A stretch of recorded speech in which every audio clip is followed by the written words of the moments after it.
Je voudrais vous dire ma conviction que la priorité de la politique de la France doit être tournée vers la Méditerranée, et je regrette que mon projet d'Union pour la Méditerranée ait été abandonné.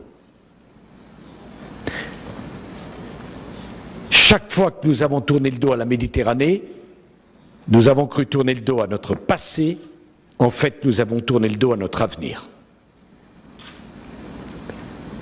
L'Union pour la Méditerranée, je n'ignore pas le problème qu'il y a, notamment avec la question palestino-israélienne. Mais l'Union pour la Méditerranée, le travail ensemble des pays du Nord et des pays du Sud est indispensable. Quand vous vous rendez compte, monsieur l'ambassadeur du Maroc, que la frontière entre l'Algérie et le Maroc est fermée depuis peut-être 10 ans, alors qu'il y aurait un besoin formidable d'un véritable marché commun qui prendrait en tout cas dans un premier temps le Maroc, l'Algérie et la Tunisie. Fermé sur la question du Sahara occidental, en vérité. Vous savez que la position de la France a toujours été de soutenir la marocanité du Sahara occidental. J'ai toujours pensé ça.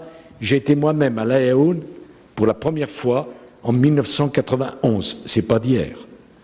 On aura du mal à me convaincre de la nécessité d'une république sahraoui dans une région du monde minée par le terrorisme.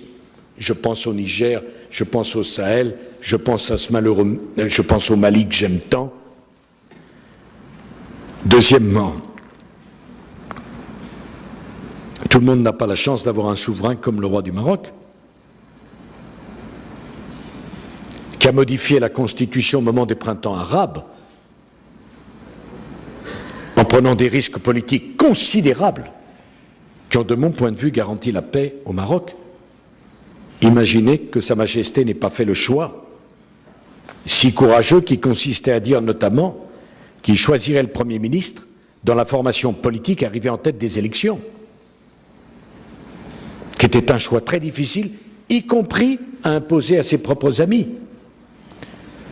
Je ne dirai rien sur l'Algérie, que j'aime beaucoup, mais dès qu'on dit un mot, ça devient une polémique.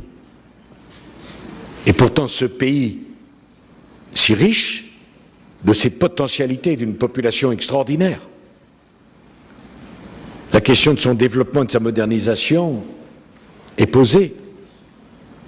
Quand j'ai été au musée du Pardo à Tunis avec Pierre Lelouch et que j'ai vu les plus belles céramiques au monde, et tout d'un coup, les balles des assassins étaient résumées en quelques centimètres, la barbarie, la civilisation.